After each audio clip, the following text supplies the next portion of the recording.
खुशबू काफ़ी अच्छी आ रही है सर, बहुत ही खुशबू आ रही है।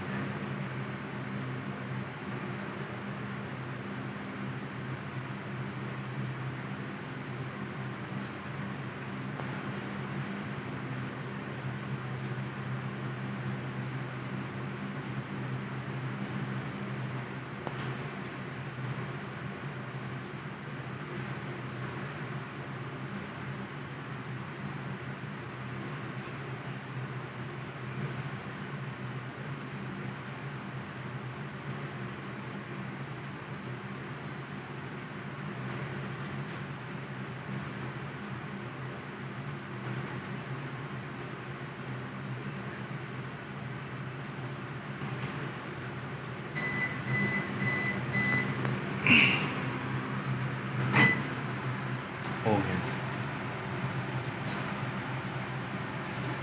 तला भी है, कपड़ा दे दो मुझे। ये तला भी है सर, और फ्राई भी हो गया। बहुत खुशबू आ रही, काफ़ी अच्छी। अभी देखो, देखने के बाद मैडम वो कोथिमीर काटे।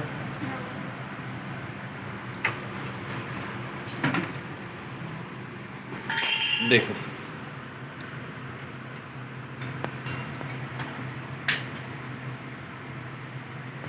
हाँ तला।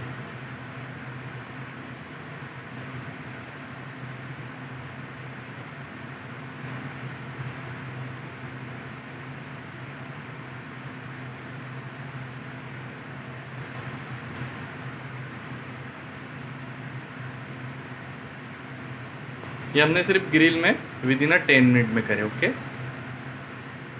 नींबू भी रखते हैं। Thank you. ठीक है सर, मैम आपके समझ में आया ना कैसा करना है अपनी?